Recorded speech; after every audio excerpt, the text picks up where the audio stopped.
Welcome, bonjour, everyone. We're just going to let everybody get settled before we get started. Wonderful to have you all here today.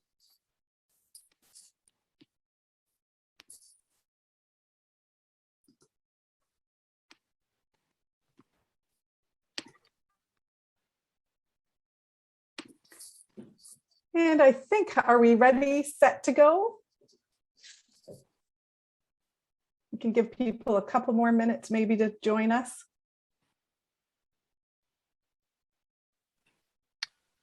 I think we're good to get started whenever you are ready. Wonderful. Welcome, bonjour. I'm Michelle Baldwin, Senior Advisor, Transformation at Community Foundations of Canada. And I have the incredible honor of being your MC for this historic event today on International Day of Persons with Disabilities, and to highlight the contributions of the disability community to Canada. Further, we will be showcasing how the philanthropic sector can play a lead role in ending disability poverty for over 2 million Canadians. This roundtable and celebration is co-hosted by Disability Without Poverty, Community Foundations of Canada, Philanthropic Foundations of Canada, United Way Centraide Canada, and Ashoka Canada. As we gather today nationally on the land traditionally known as Turtle Island, I'm calling from the traditional lands of the Anishinaabe, Haudenosaunee, Lunenpewauk, and Attawandaron peoples, today referred to as London, Ontario. There's an opportunity in front of us for deep systems change to end disability poverty and other forms of oppression, including those harms that have been done and continue towards Indigenous peoples. I invite you to reflect where you're calling from and what kind of future you hope for. I will be going over our accessibility components for today. Our meeting today features simultaneous English and French translation, LSQ and ASL interpretation, English and French captioning. Please take a moment to adjust your settings as appropriate. First, please select your preferred language, English or French. You do this by selecting the interpretation option on your Zoom menu. Once you select this option, you'll need not to change language settings again during the presentation. You must select a language even if you want to hear this presentation in English. If you're using a mobile device such as a phone or tablet, you can find language interpretation options under More. For those who require ASL or LSQ interpretation, we will be spotlighting those components throughout the presentation. We recommend using Zoom speaker view to view the interpreters and current presenters. If you're using shortcuts, you can press Alt F1 on your computer to switch between these views. And if you're using a Mac, you can do this by pressing Command Shift W. To enable captions, select the captions options on your Zoom menu. If you'd like to adjust the size and placement of these captions, you will need to go into your Zoom accessibility settings. If we can support you throughout this presentation, please leave a comment in the chat box and someone will assist you. This presentation will feature pieces from individuals with disabilities from across Canada. Whilst we'd love to hear your feedback verbally, there are too many of us here today to hear from everyone individually. Therefore, we ask that you use nonverbal reactions to show appreciation for our presenters. This includes using the reactions option on your Zoom menu, comments in the chat box, and hand waving if you have your camera turned on. For those participants who have their camera on, we will also take the opportunity to spotlight individuals between our presenters. Please note that out of respect to our artists, because we're going to have some amazing artists today, those who use screen readers, we will be turning off the chat box during each performance. We want our artists to focus and for everyone to enjoy the performances uninterrupted.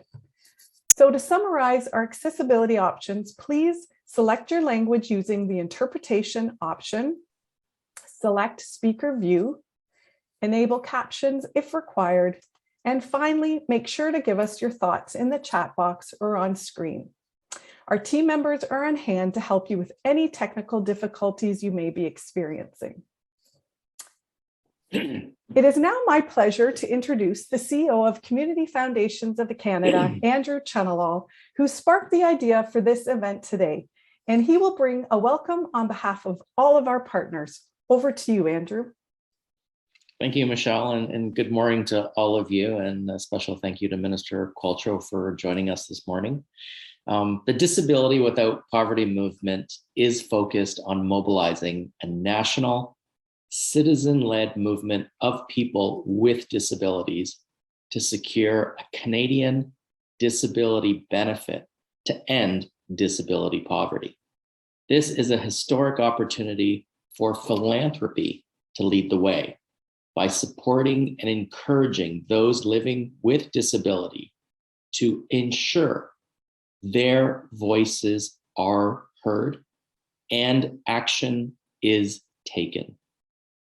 This includes building awareness of the urgent need to secure a Canadian disability benefit among all levels of government and with communities across Canada. People living with disabilities have been marginalized and ignored throughout Canada's history, and we know that philanthropy is looking at how they can best support those living with disabilities and better understand the intersectionality of disability, poverty, and all marginalized communities. Philanthropy and funders have the on-the-ground connections and access and resources needed for the movement to amplify towards a coherent voice with the federal, provincial, and territorial governments, and to help us mobilize and ensure public support by all Canadians. We are seeing a move to shift power to communities and to those most impacted, and to listen to the brilliant words we hear from Rabia and others. Nothing about us without us. Disability Without Poverty offers a systems change solution that will end poverty for those with disabilities. It requires financial resources, links to your local and grassroots communities, connections to artists and influencers to mobilize the momentum for this vision to be fully realized.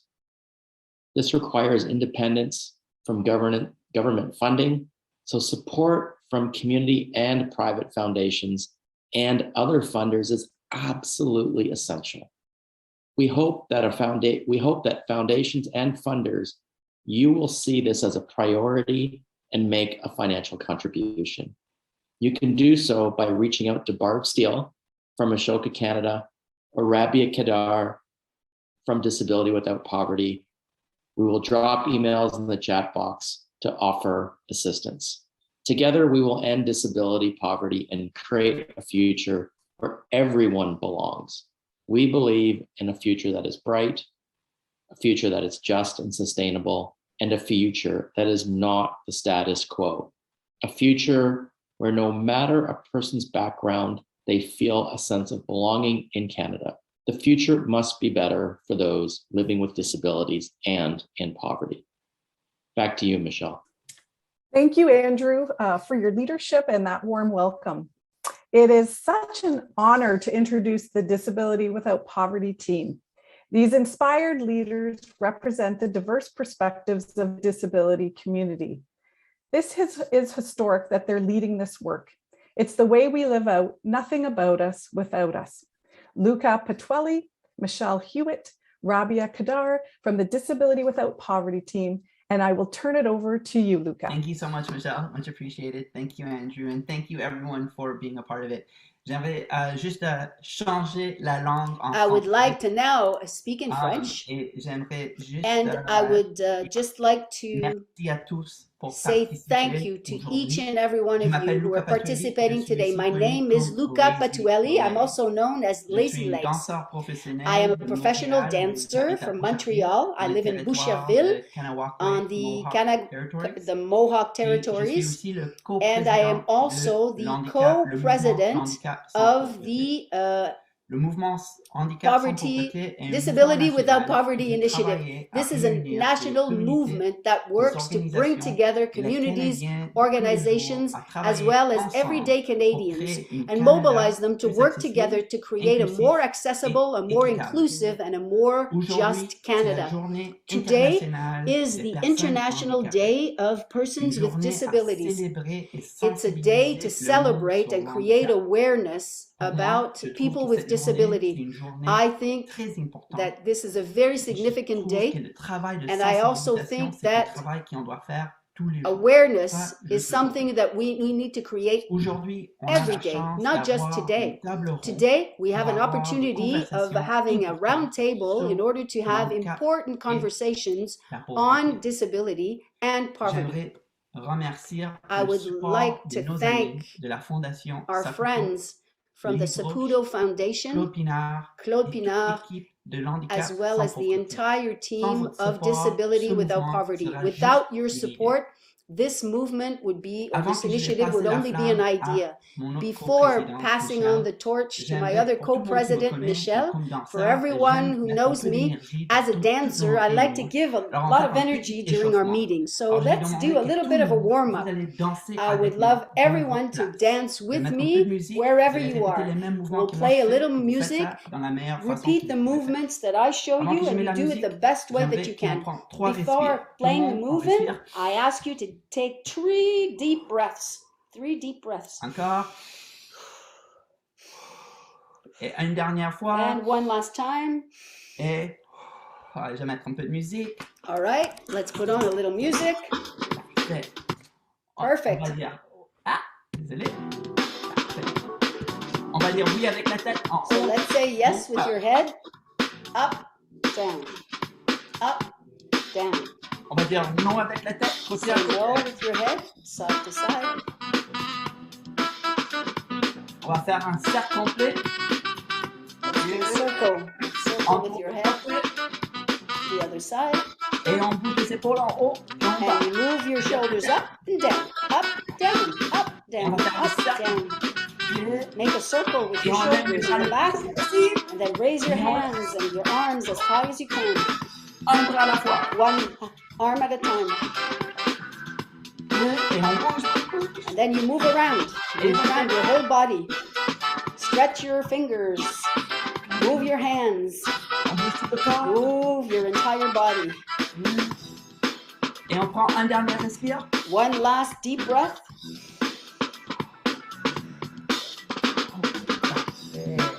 Great. Perfect. Merci. Thank Thank you all. you. Merci beaucoup. Thank you so much.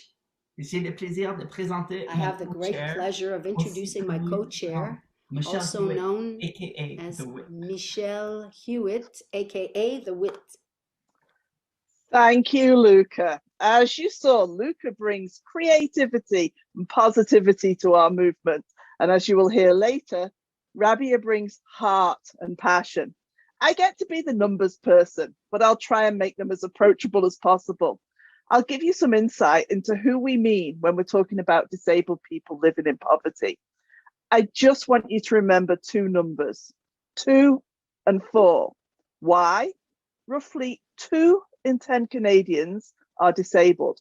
But if we look just at people who live in poverty, roughly 4 in 10 of them are disabled.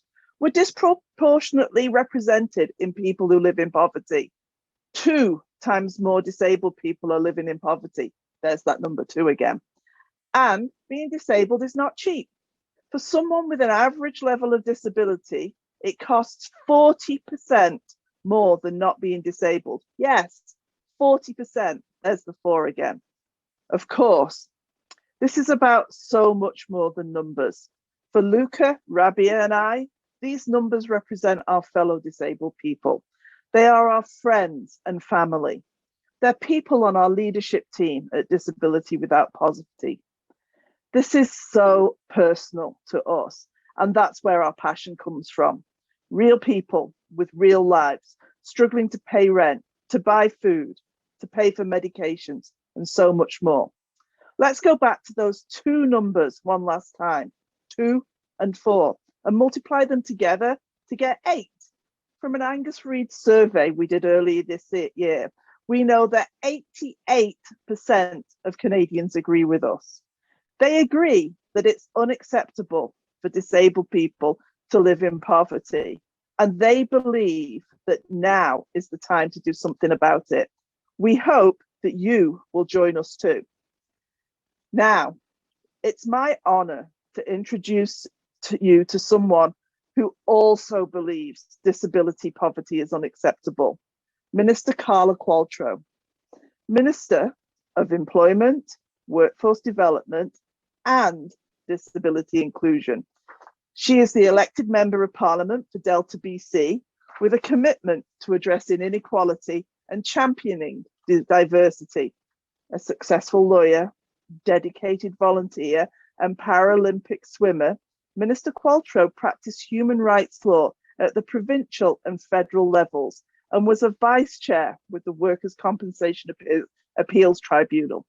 She competed for Team Canada as a swimmer, winning a number of world championships and Paralympic medals, and has been inducted into the Canadian Disability Hall of Fame. For disabled people, we know that we have someone who truly understands our needs, representing us at the highest levels of government. I'm not sure if she knows this, but to many disabled people, she's simply known as Carla, because we all feel we are on first name terms with her. So, Carla, we are so grateful you could take the time out of this very busy day to be with us. And I invite you to share your thoughts with all of us. Thank you. Well, thank you, Michelle. Honestly, there's no other group I'd rather spend today with. It's such an important day, and these are such important conversations. I'm very excited to be joining you all for International Day for Persons with Disabilities. I'm joining you today from the traditional territory of the Musqueam and Tsawwassen First Nations in Delta BC. And thank you all for participating in this event. And of course, a special shout out to Andrew and Jean-Marc, as well as the Disability Without Poverty team, Michelle, Luca, Rabia. You've become family, and Canada is so lucky to have you leading the charge. We wouldn't be having this important conversation about ending poverty for persons with disabilities without you. And believe me, we know. I also want to say a special welcome to those of you who are joining the discussion on disability and poverty for the first time. This roundtable is for everyone, and we all have a role to play in improving disability inclusion and financial security for persons with disabilities. This is the spirit behind the founding of International Day for Persons with Disabilities, or IDPD as we call it. Today, IDPD is 29 years old. In 1992, the United Nations General Assembly established this day to both promote awareness and push for action on equality in all aspects of life for persons with disabilities. Cette année, le thème de la Journée internationale des personnes handicapées. This year, the theme of International Day of Persons with Disability is leadership and participant in the post-COVID-19 to have accessible and sustainable access. This term is important because it focuses on the leadership and the presence of disabled individuals at the table in roles of leadership will change everything. It's more important than ever to have persons with disabilities at the table and playing an active role in the decision-making process. You all know that disability equality and inclusion benefits everyone. When Canadians with disabilities have equal opportunities to contribute to their communities, have equal access to services from their governments, have equal opportunities to work, and to enjoy the same quality of life as everyone else, we build a stronger country. But as you know, despite recent progress, Canadians with disabilities continue to face discrimination, systemic exclusion, and extreme poverty. People with disabilities are twice as likely to be living in poverty than those without disabilities and are at a greater risk of poverty than any other vulnerable group. We also know that barriers are even more significant for women, Indigenous peoples, LGBTQ2+, and racialized Canadians with disabilities. Over the past 2 years, the global pandemic has highlighted and exacerbated these entrenched inequities faced by Canadians with disabilities. So in keeping with this year's IDPD theme, Canada needs to continue to take a strong leadership stance. We are at a unique time in our history. We've seen the pandemic disrupt so many of our systems and perceptions about what people with disabilities can and cannot do. And now is the time to press forward for transformative change that includes reducing poverty and improving the financial security of Canadians with disabilities. And that's why our government is taking steps to improve the financial situation for hundreds of thousands, I would say, of working age Canadians with disabilities with the Canada Disability Benefit. You know, in 1967, Prime Minister Lester B. Pearson decided that no senior should live in poverty and introduced the Guaranteed Income Supplement. The Canada Disability Benefit has the same potential for real concrete change in the lives of persons with disabilities. I know that people are anxious to have the benefit in place. You know, I am as well. There's a dire need for it. But I also understand how important it is to get it right and for the voices of persons with disabilities to be heard throughout the design and implementation of the benefit. And I guess I'll pause and go off script for a second here and say, I purposely said the design and implementation of the benefit. We are doing this. We are no longer discussing if we should do this. We are now discussing how we should do it, what it should look like, and how quickly we can get it done. So we've really, we're really there on the we are doing it. We've started to engage provinces and territories who already, as you know, play a central role in providing support to many Canadians with disabilities. We want to make sure that the new benefit complements what is currently being done at the provincial and territorial level. And ultimately that persons with disabilities will be better off as a result of this new measure. I'm grateful, so grateful for the complementary work being done by the disability communities at the PT level, so at the provincial territorial level, to raise awareness and challenge provincial and territorial governments to act, because this is what it's going to take, guys, all hands on deck. And although we have much more work ahead of us, I'd like to share my vision for the Canada Disability Benefit. So I see the primary aim of the benefit as being to reduce poverty amongst working age Canadians with disabilities. This means that it would be targeted to those most in need through income testing. This would be a key focus of the design work, but we also need to ensure that the benefit doesn't create disincentives to work for persons with disabilities, or create barriers to employment or other opportunities. And this would, of course, be another key design feature. I also want to make sure that we challenge, and this opportunity is used to challenge and disentangle the provincial systems of disability benefits, supports, and services. And it's a conversation I've had with my provincial territorial colleagues about using this opportunity to do better in your jurisdictions as well. And I think having federal leadership, having the federal government at the table with money and with significant money can really drive those conversations that you've all been calling for in terms of the convoluted and, well, the words I would use, I probably shouldn't use as a minister, so we'll say convoluted systems at the provincial and territorial level. If we get this right, the proposed benefit has the potential to help persons with disabilities currently living in poverty better and more fully participate in our communities and in the economy. It will help address long-standing financial insecurities experienced by working age persons with disabilities pre-predating the pandemic.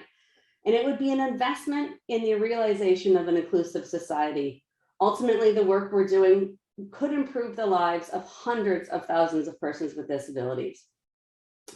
So more broadly, the proposed Canada Disability Benefit is a key component of our Canada's first ever Disability Inclusion Action Plan, which is currently being developed with input from the disability community. So the action plan has 4 key pillars: financial supports or financial security, employment strategy, inclusive spaces, and a better process to assess eligibility for Canadians with disabilities for federal programs and benefits.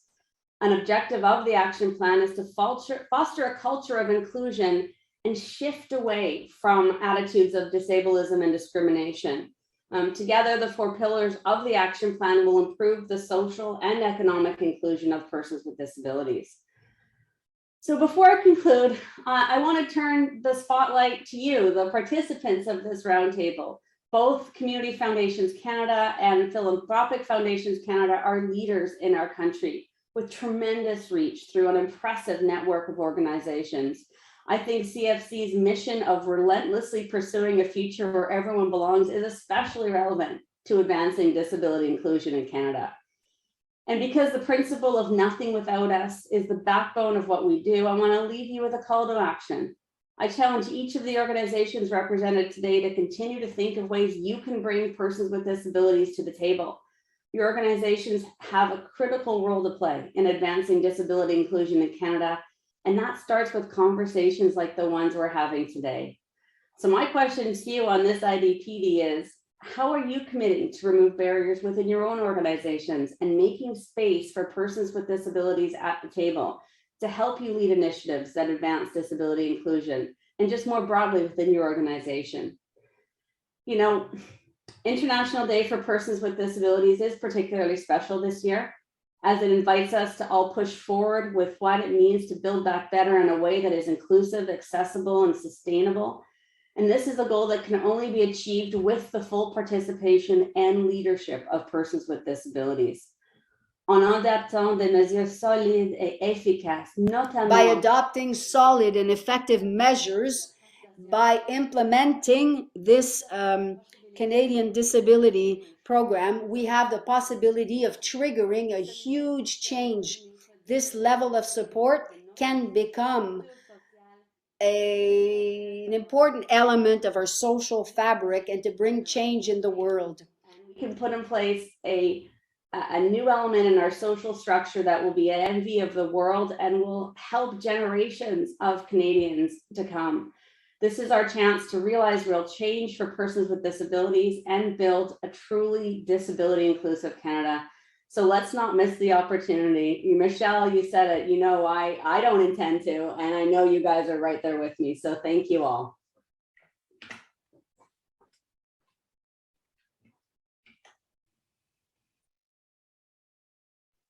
And I believe we're on to Rabia. And Rabia is going to, you're kind of the meat in the DWP sandwich today between Rabia and I. So there she is.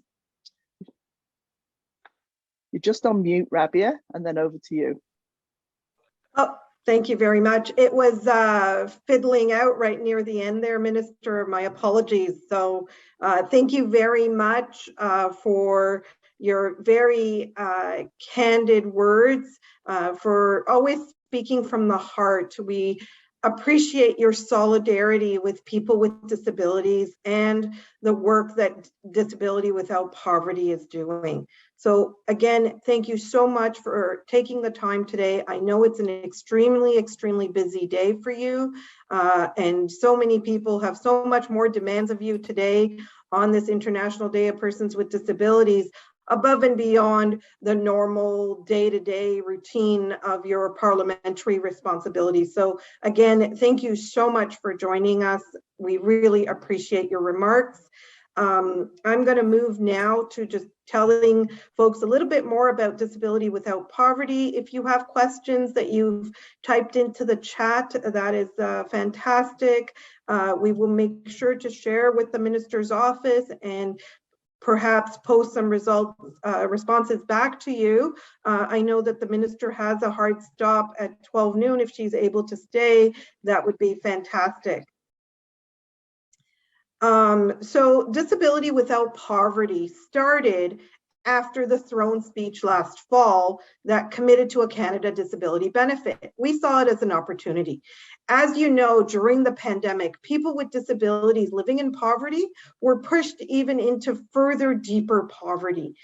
And we came together as people with lived experience, as people with disabilities, and some people without disabilities who live with family members with disabilities, who felt it was time to truly build better. a better tomorrow for every one of us with and without disabilities, and especially for people with disabilities living in poverty.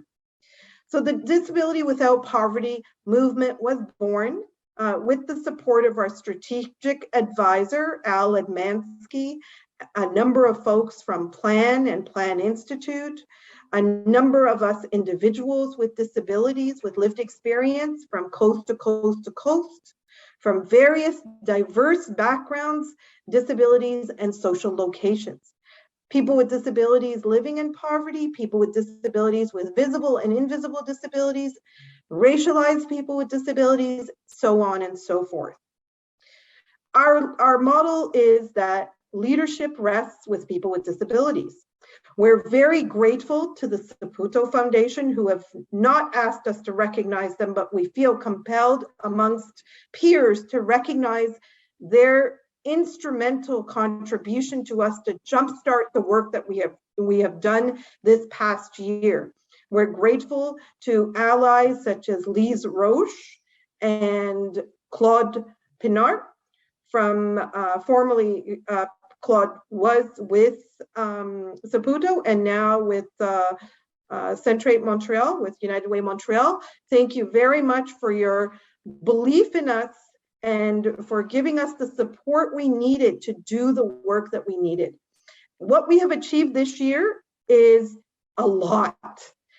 Really quickly, to summarize, we began engaging artists. Thank you to Luca and Amanda and others on our team. We brought them together once a month, featured different artists, gave them a platform to feature their art and engage in conversation around disability and lived experience.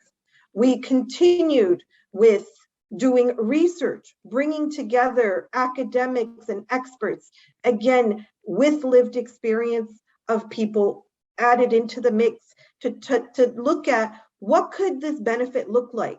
Gather the research, gather data, modeling, figure out what are some options for what this benefit could look like.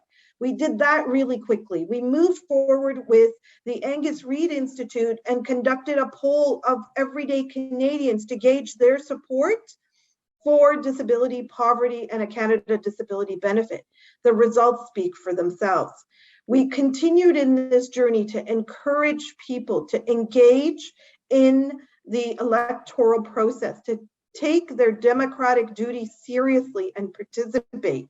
We issued an open letter after the election results were in, signed by 200 very influential, prominent Canadians with and without disabilities, who called on the government to fast track the Canada Disability Benefit and to ensure joint design. We further Rabia, you're cutting out just a wee bit. Let's see if she comes back to us. It is indeed about life and death for people. For people with disabilities, it is critical that they get more money in their pockets to be able to pay for the basic necessities of life and their disability-related costs, so they can enjoy an equal quality of life to those without disabilities and those without those of us who don't experience poverty. So where we are today is we're looking forward. We have achieved a lot.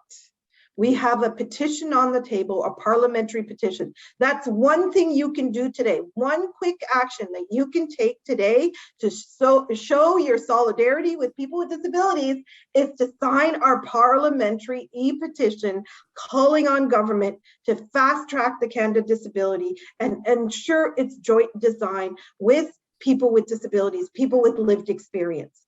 So please sign that petition today and share it with your networks. We, out of the crowd today, each one of us should be able to influence at least 10 other people in our lives. We should be able to collect over 700 signatures today with your help, adding to the over 6,000 signatures we have already. Poverty and disability should not exist in Canada together. There is no need for people to live in poverty, and there is definitely no need for our society's most vulnerable members, being people with disabilities, to live in poverty. It's a duty upon every one of us to create a better future. And that's the conversation we want to engage further with you on, in terms of how can you help? How can you be a part of something incredible, a legacy that we will leave for generations to come?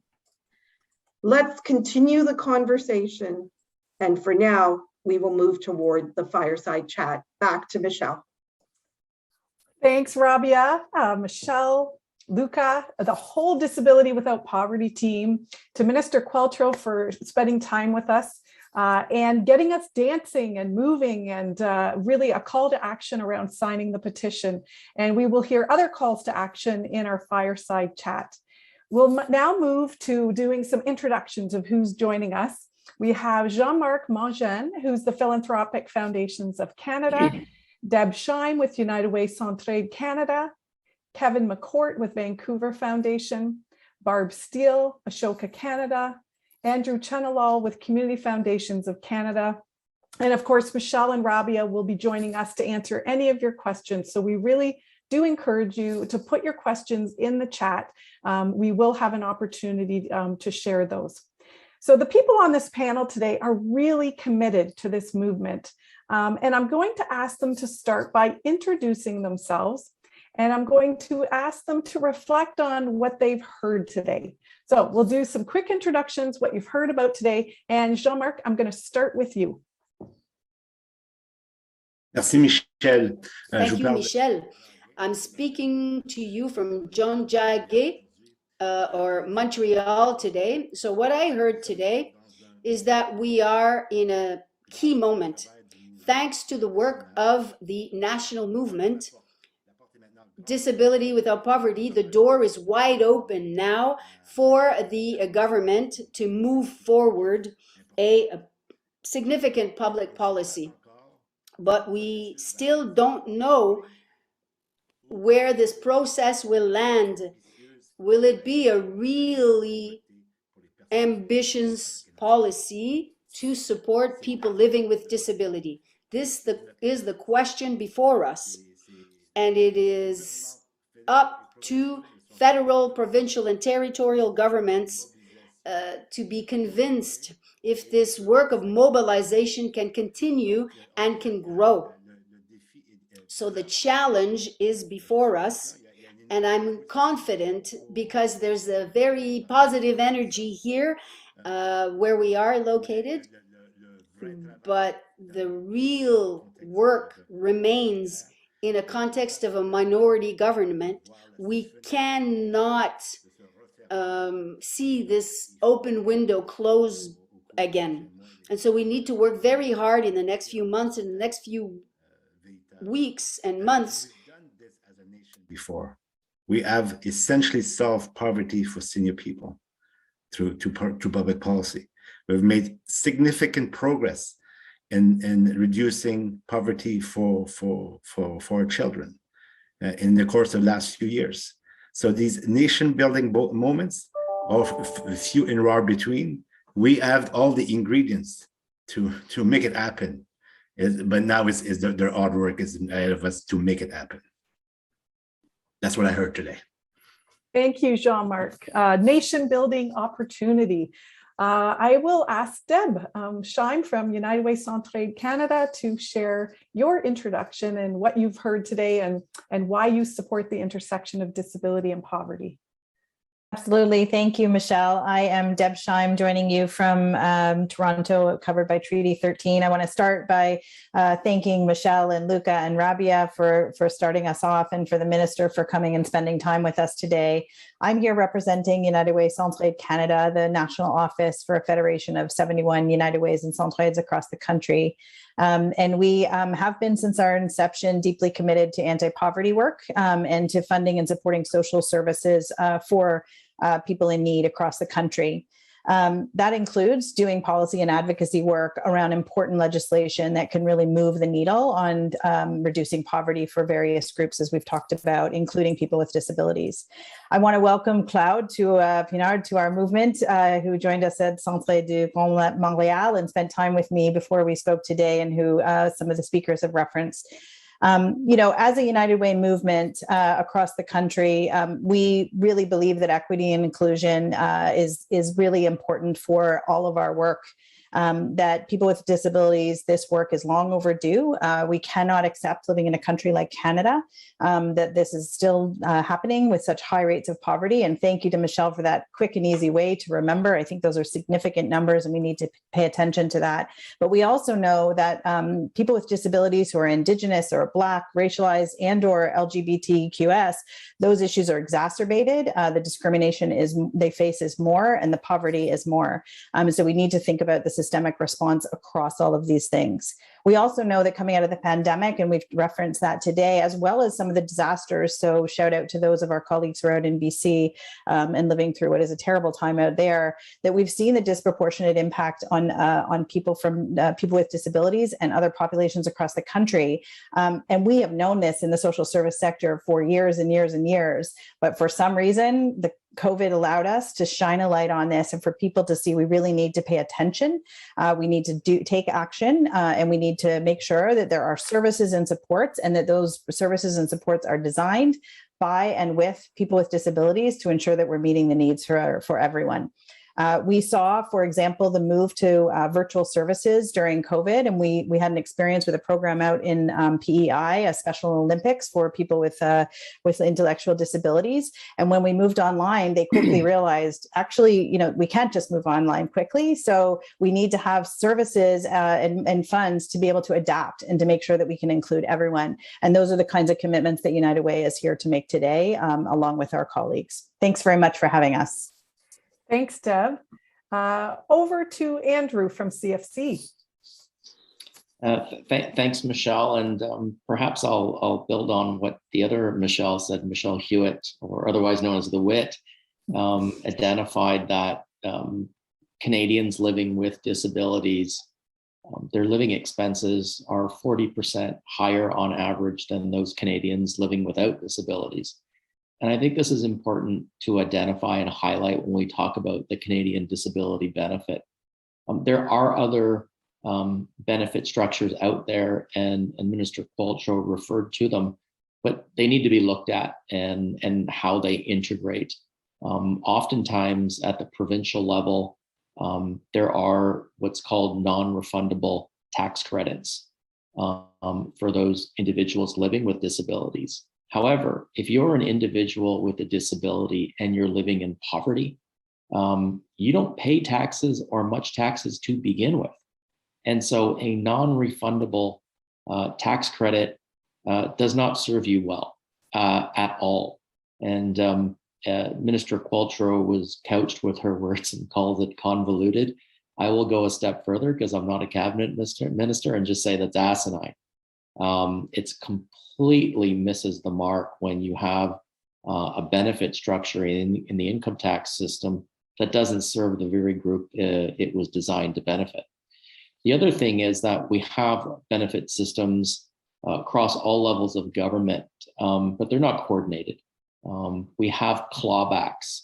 And so when you bring in things like veterans assistance, EI, workers' comp, private support systems, and you bring all that income together, there are oftentimes clawbacks by the government programs. And I don't think we want to work towards simply bringing people to where they can exist at the poverty line or just above it. We want to optimize everything that's available to those Canadians living with disabilities so that they can have the most optimal financial security and well-being. And so careful coordination across all levels of government so there are no clawbacks is critically important as well. And I thank Michelle Hewitt for identifying that for us.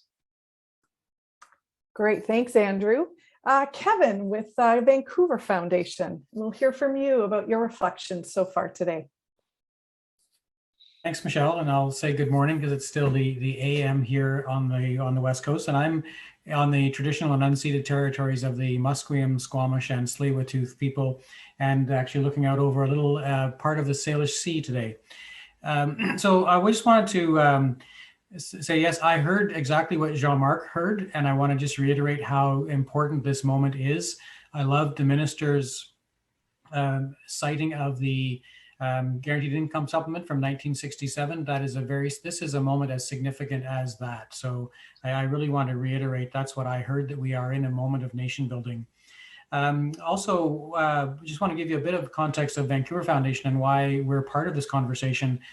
We were established in 1943. And if you read our act, which I don't expect any of you to do, you would find the language in there is very outdated and needs to be updated. But the sentiment of the act is to provide care and to relieve poverty. And so we've done that for many, many years. And things we did, home retrofits, vehicle adaptations, scholarships, many things that would fit into the realm of providing care and relieving poverty. But around kind of 15 years ago, the foundation, along with key partners in the provincial government, realized that providing care and relieving poverty wasn't sufficient. They really had to get at the underlying and the root causes of why care and poverty relief were required. And a number of projects were started with Vancouver Foundation with provincial support that demonstrate some of the potential when philanthropy and governments work together. One of the significant ones was the Disability Supports for Employment Fund, an endowment created by the province that has been granting since 2006 over $1 million a year now, that works with the business community, with the arts community, with the social sector to create meaningful employment for persons with disability. So it's really demonstrating that with a bit of targeted support from philanthropy, meaningful jobs can be created. And we've been part of a fantastic system of creating work for persons with disability across BC for 15 years. We also got really involved in promoting the Registered Disability Savings Plan. And that was done with work with really key partners, with Plan, with the Disability Alliance of BC, with the British Columbia Aboriginal Network on Disability Society, and to the point where BC has the highest uptake of RDSP plans in Canada. So it really demonstrating that there's this collaboration between governments and philanthropy can add another piece, a key piece of what it means to live a life with disability but without poverty, employment and savings.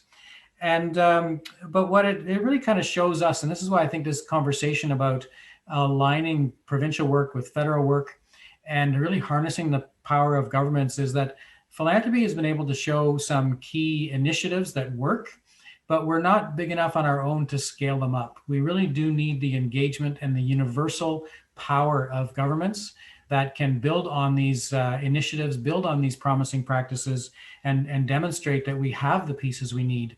And what I would close on is just to reiterate Andrew's point about the complexity and nullity sometimes of the programs that we see. There's a tremendous opportunity to make these programs additive and to not have a context where if one person adds, that means, oh, I can take mine away because someone else has stepped in there. We really need to approach this as an additive context, address it with a situation of abundance. We have abundant resources.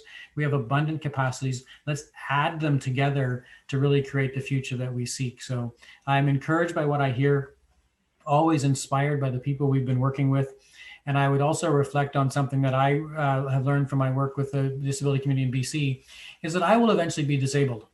And I want to be part of a world that I want to create a world where when I am disabled, that I don't fall into an avoidable context. So it's a personal experience for all of us with family members, but also it's something that we'll eventually all experience ourselves. So let's create a world that we want to age into.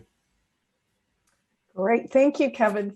We heard from networks, and then you're giving us a really concrete example of how, as a foundation and funder, how you're mobilizing in your community of BC. So thank you, Barb Steele from Ashoka, Canada. Hi, everyone. Thank you so much. It's certainly an honor to be here on this important day. The Ashoka Canada office sits on the traditional territories of the Mississaugas of the Credit, the Anishinaabe, the Chippewa, the Haudenosaunee, and the Wendat peoples. I want to just fill in a little bit of detail that's maybe upstream from this conversation, which is about where this initiative came from.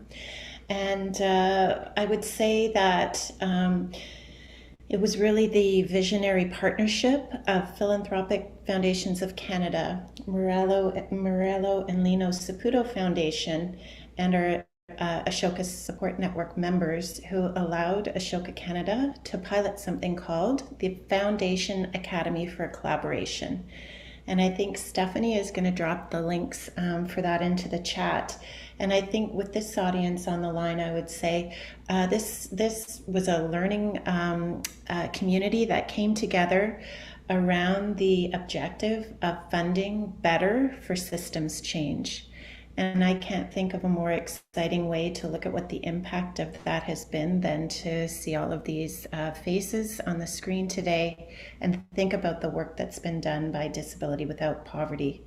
There's a research report that you can find at that link, which talked about how foundations and philanthropists can help build back better. And one of the key conclusions was to shift power and decision-making, priority setting, and resources from foundations to communities who are, of course, best positioned to design the change that they need to see in the world.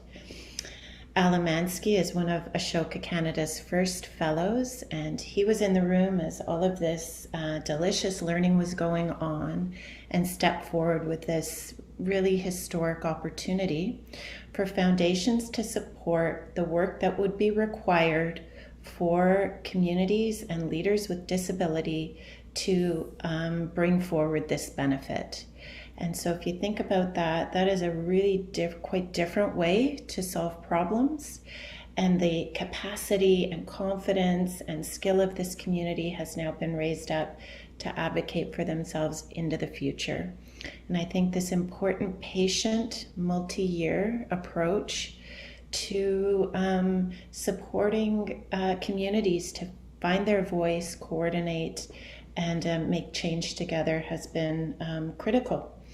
So that's the perspective that we bring to the work. Our interest is always to find and support social entrepreneurs who are leading systems change, and then put them in the view of and alongside those who can help their ideas fly. And I think we've seen that happening here today. I do also have to say, on a personal note, to everyone in the Disability Without Poverty movement, as well as our new friends at PFC, CFC, and now United Way, this work has been some of the most important and rewarding that we've taken on in the Ashoka Canada Network. So thank you for being partners with us. Wonderful. Thank you, Barb. What a beautiful example. Thank you for your storytelling. Our next question that we're going to ask each of you to share about is, what do you think is unique about the Disability Without Poverty's initiative? Why and why now? So I will start with Deb. Can we start with you? Absolutely. Thanks, Michelle. Why now? Because if we don't do it now, it's never going to happen. And I think we need to do this. We know that when stigma and inaccessibility diminish, and stigma diminish people's potential, and all of our communities suffer, and we're all diminished. So if we don't take stand now and take action with all the learnings that we have from COVID, I think we've lost an opportunity. It's really important for us to give credit to this initiative. It's bringing partners together. It has a clear mandate. It's reminding us that poverty is a longstanding issue which needs to be resolved. And it has, I think, all the elements of success. There's strong leadership. There are people who are informed, that's led by people with disabilities who are focusing on human rights and dignity.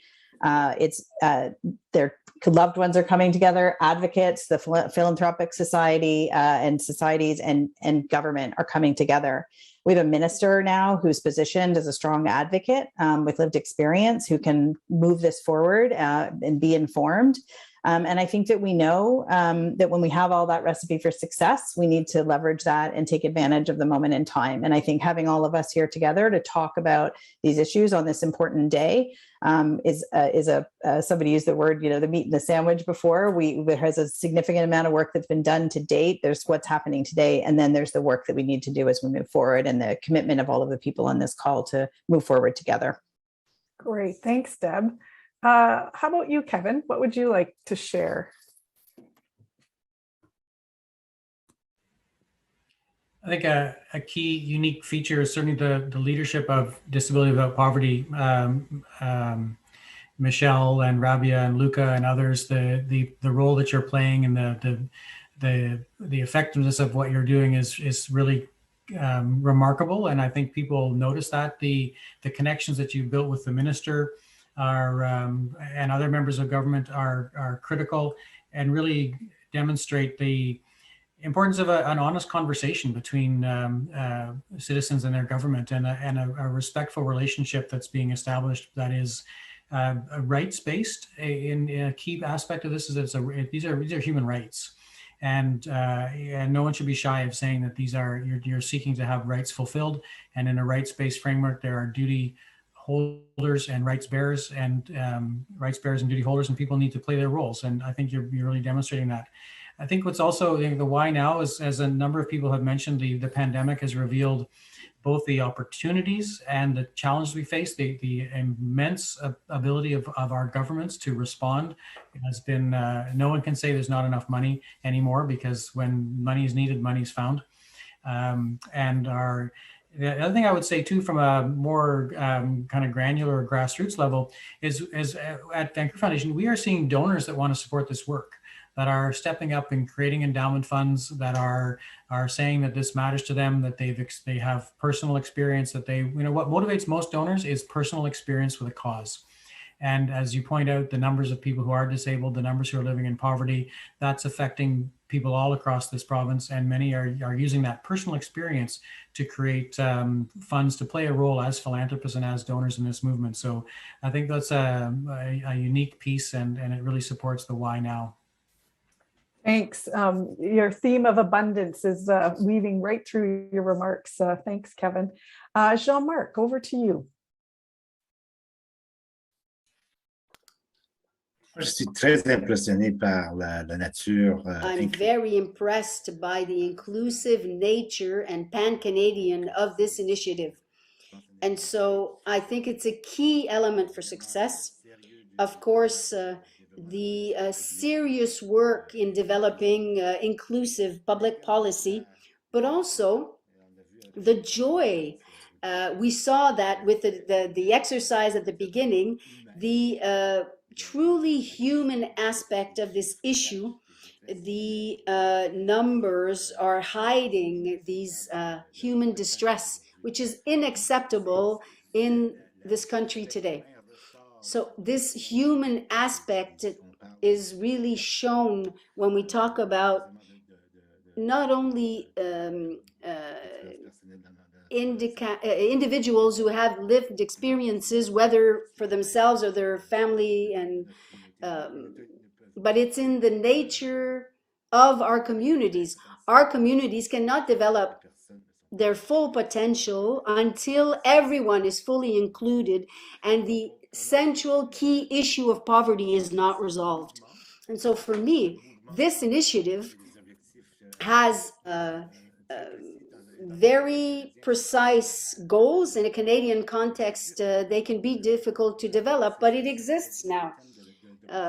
If we look at these opportunities that exist, we have all the necessary ingredients to succeed. And so, but we need to act quickly before this door closes once again. Thank you. Thank you so much, Jean-Marc. Over to you, Barb. Thanks, Michelle. So I would agree with everything that's been said, and I'll just bring in a quick additional point around what's unique. I would say what's unique about this work is it truly is a movement. And the Disability Without Poverty team is setting up to have activation across every province, with hundreds of organizations, thousands of individuals, to create an unstoppable movement. And I think this is quite different from a project, a program. And so I find that very exciting. I also think this is a tremendous way to demonstrate how systems change is accomplished. In terms of why now, I'm going to come back a little bit more practically on this. I would say why we need you on this call now today is that the Disability Without Poverty movement needs your support to continue to be able to do the work that it's doing. We've got Rabia, Michelle, Luca as an incredible leadership team, and they will be challenged over the next couple of years to get the benefit designed, approved, and then pulled through. And this work literally cannot happen without them. And the Disability Without Poverty movement needs your support now to ensure that continues. Thanks, Michelle. Thanks, Barb. At movement, I would totally agree. I mean, I just feel so lucky to have met all these people and to see how, it's just this creation of a movement that, quite honestly, I haven't seen something like this in a while. So it's just, really quite an honor. Andrew, over to you. Thanks, Michelle. I just want to really emphasize what Barb said. This is important work, but it costs money, time, resources, and expertise to bring it to bear. And, Rabia earlier on talked about all the things that have already been done and how active this group is. Minister Qualtrough talked about this being in motion since the throne speech. So we need to really bring this to conclusion and have the resources to do it in the right way. And Rabia always reminds us that you can't, it's nothing. You can't proceed in this work without including the disability community at the center of it. And it reminds me that at times we design tax policy, public policy, social policy, but we don't include the beneficiaries of those policies within the design framework. And I think that's what's really unique here. I live in Ontario. Oftentimes, we're in philanthropy, we're working with organizations who are supporting those with who are under the ODSP program. We hear about how challenging it is simply to work through the application process. And that in and of itself is exclusionary. And what I like about what the Canadian Disability Benefit is doing is it's saying, hey, if you've qualified at the provincial level, you don't need to tell your story over again. You don't need to redo what's already been done or jump through additional hoops. We are going to streamline this, and then you would automatically qualify at the federal level. It's things like that that only the disability community can really inform on, that make the process open, easier, simplified, so that we're not re-traumatizing people. We're not making it an inclusive process in any way. And so centering the beneficiary in the design process and recognizing that this is going to take resources, at least for another 24 months, I think is really important here. Thanks, Andrew. Okay, so we've heard, about your reflections on today, why you think Disability Without Poverty, this movement is important. So I'm going to have you shift a little bit to really this historic opportunity. We have much of the philanthropic sector represented here today. What role can our audience play in helping bring this vision to reality? And, asking you for really practical ways that can happen. I'm going to remind our audience that we do have the chat function for some questions, and hope that you will pop some questions into the chat. I think I'll start with, let's see here, Kevin, I'm going to ask you to kick us off on some, really practical ways, but how can our audience help bring this vision to reality? I think where I would start is just to, for all of our organizations to ensure that we have representatives of the disability community on our boards, on our staffs, inside our organizations. It is critical to bring the voices that you're serving into the organization, not just have them outside. That's critical. So centering the experience in the governance and management of an organization is critical. And for those of us that are funding programs, to kind of build on some of the things Andrew was saying and others have been saying about accessing government programs, our own programs can be difficult to access. We've been experimenting with oral applications to replace written applications. We've been funding on the basis of relationships as opposed to reports. We've been funding on the basis of unrestricted core operating funding and building a relationship and learning from our grantees based on relationships and conversations. There's a lot of things that we as organizations involved in this space can do to change our governance, our staff, our practices, to really make sure that this is real to us, that it's not just a theoretical conversation that affects other people, but it's something that really is critical and part of our own identity. Great, thank you, Kevin. How about you, Barb? Thanks, Michelle. I would say, again, to be very, very practical, those on this call who are looking to give a Christmas gift to someone and they don't know what to get them, or are called feeling moved to really make a difference. You can make a difference by supporting the Disability Without Poverty movement, not only with your resources, but with messages of encouragement and confidence building. Sign the petition, sign up for the newsletter, stay abreast, and please share this message with others in your network.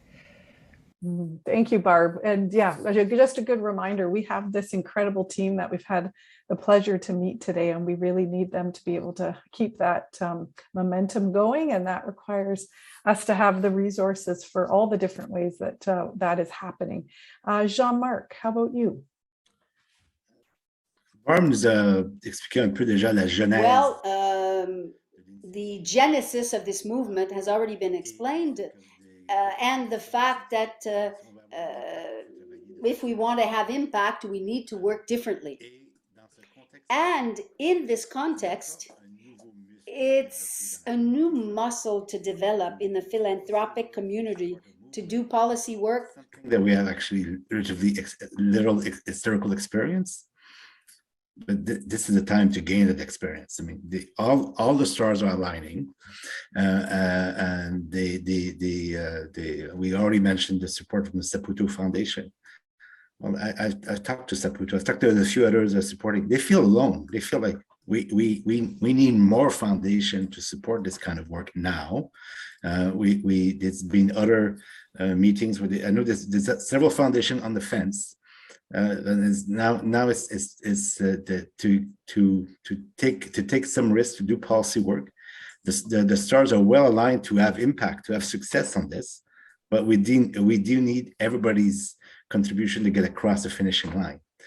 So again, this idea of historical opportunity, and it could be small grants, or it could be flexing all of the assets of your foundation to your network to behind this. So it's each foundation to make it their own choices, but the moment is now to learn how to develop that new muscle to have systemic impact. Great, thank you, Jean-Marc. Deb. Thanks to my colleagues, I agree with much of what you have said in terms of those practical solutions. We at United Way Centraide Canada did a survey of organizations that were funded through the Emergency Community Support Fund, something we did in partnership with CFC and CRC and the federal government during the pandemic.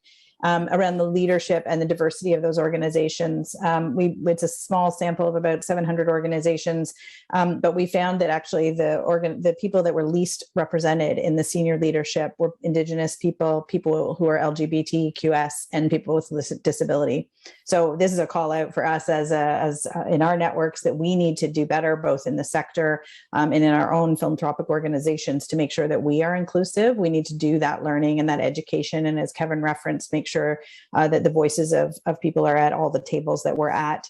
And I think, when we don't know about something as humans, we become uncomfortable. We're worried we're going to make a mistake. We're going to do something wrong. We need to to get over that. We need to move forward, get ourselves the education and support we need, and just take those chances to learn and to build the relationships with people with disabilities and organizations like this that are doing good work, and figure out how can we stand beside them and work with them, whether it's funding, it's advocacy, it's signing a petition. It's also thinking about in places like United Way, where we can bring the business community and volunteers and others to the table to make sure that we're creating a really inclusive organization and inclusive work in the sector. And so I think those are some of the practical solutions that we can do. And I would call out to all of my colleagues on this call to take those steps. Wonderful. Thanks, Deb. Really appreciate those practical ways, those call to actions. Andrew. Yeah, thanks, Michelle. Yeah, I think Deb summed it up really well. The work on this has been going on for quite some time, and we've talked about that, and Minister Qualtrough reminded us about the throne speech and where we are. When I think about where funders are at right now, where philanthropy is at, there's a lot of demand and need out there across the spectrum. We're living through a pandemic, and it's exacerbated inequality like no time that I've seen in my lifetime. And so we have to decide where we're going to invest our resources, keeping in mind that Kevin reminds us is that we have an abundance of resource, and we have to work across a lot of sectors. I think the return on investment here is significant, which is that the work is undergoing. We need to get to the right type of design phase with the federal government. That's going to take a little bit of money. We should do that, recognizing that the payoff is going to be significant. And so I think the train's left the station on this one, and we need to make sure it's going in the right direction and that it achieves the right outcomes. I think, this is a smart investment of our time and resources in the moment right now. So I would encourage us to gather support and to see it through. Great, thank you, Andrew. And you'll see on the slide that there's different ways that you can contribute, and we put some information in the chat as well. I'm going to ask Rabia and Michelle if there's anything, we had lots of great questions for our panel, and anything that you would want people who are listening today to also hear to layer onto the conversation. Absolutely. If I can just jump in here, I'm also aware of the time and where we're at. We want everybody joining for our screening of our artists compilation as well to celebrate International Day of Persons with Disabilities. This has been a great conversation. A couple of concretes that I'd like people to be aware of is that we are building a grassroots movement coast to coast to coast. We are working nationally, provincially, and locally. And, our provincial strategy is well underway in Vancouver, in British Columbia. We are working similarly to get a campaign underway, a provincial strategy underway in Alberta, in Ontario. Guillaume Perron is here. He's an integral part of our Quebec strategy and our national Francophone strategy. And there's much more work to do, province by province, territory by territory. We need everybody working together on the same page. And there is an urgency, folks. Yes, we have a minister that's committed, but a minister alone cannot achieve a benefit of this magnitude. Yes, money can be found, but money is often found when it's to help people who already have power in our society, people without disabilities. When it comes to people with disabilities, people with barriers in our society, people who don't hold power in our systems and structures and in our society, unfortunately, then it becomes a conversation of, well, where were we going to get the money? Oh, it's too expensive. Oh, yada, yada. Well, government made a promise. We need to hold them to it. And the only way we are going to hold them to it is to mobilize and popularize the cause. And how we're going to do that is locally, provincially, and nationally by engaging people with disabilities, friends, allies, and supporters to move in the same direction having the same conversation, making the same general ask based on our shared values and expectations of the system. Yes, this is a rights issue. People with disabilities should not have to live in poverty. And we're all responsible for that. We have a duty to bring forward that legacy change. We have a minority government, which means time is ticking away. Every minute counts. 2022 is absolutely critical for us to galvanize our capacity, work together through various networks to impact real change and bring about a meaningful and relevant Canada disability benefit that tops up people's existing sources of income and helps them lift out of poverty. So I don't know, Michelle Hewitt, would you like to add something more? I think it's very hard to follow Rabia because she speaks with such passion and such heart, and there are so many things that, you know, I'm just nodding along as she talks, and she always brings you know, gets my heart pumping, and, you know, makes me want to add extra hours to the day. The minister talked about us being family to her, and as I've been sitting back and listening to you all, I feel very much in family here. Barbara's become very much family to us, and we are incredibly grateful for the time that she devotes to us. Kevin, the Vancouver Foundation is always very close to me because I'm on the board of Disability Alliance BC too. And I think that's a very good example of how we all work together in this. You know, the Vancouver Foundation has stepped up to support our provincial strategy.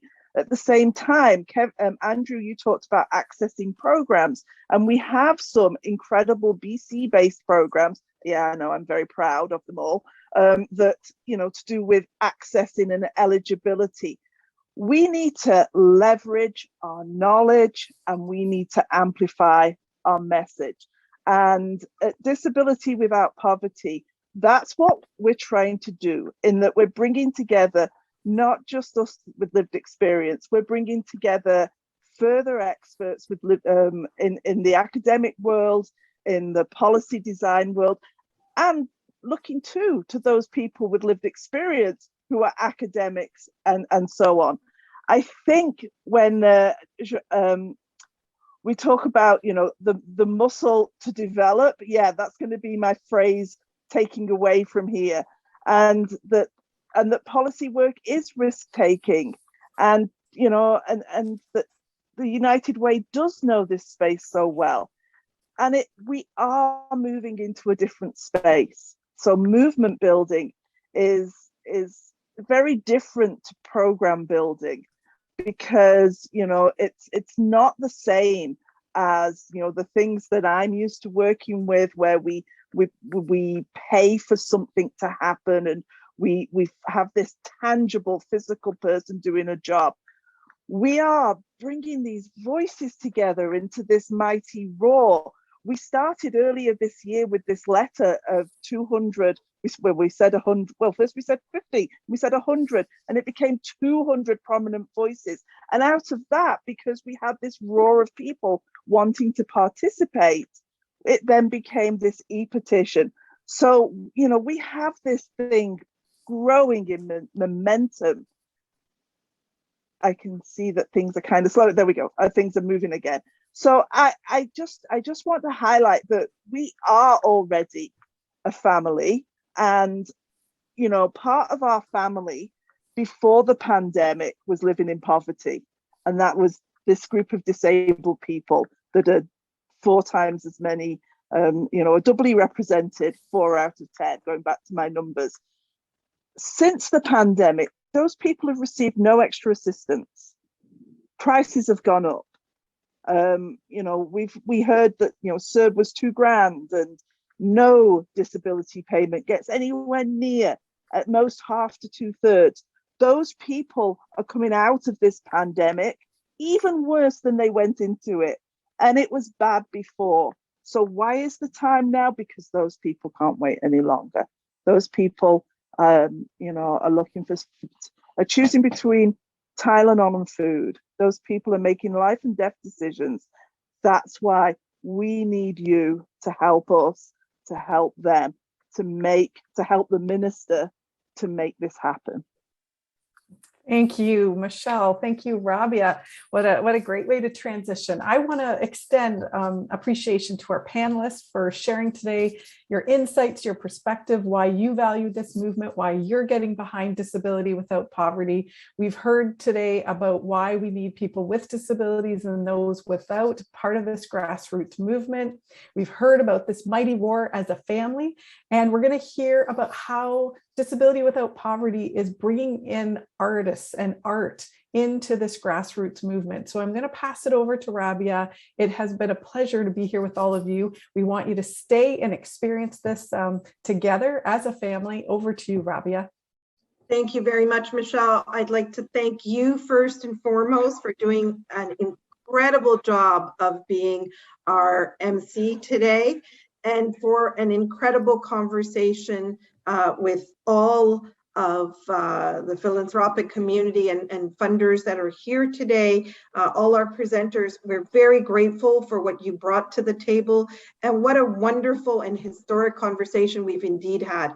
So now we will move to the celebration part of International Day of Persons with Disabilities, and have our folks screen the video compilation put together by Amanda Lockage and her team from DWP, featuring artists with disabilities. So please do join us, do share, and continue the conversation, folks. Thank you.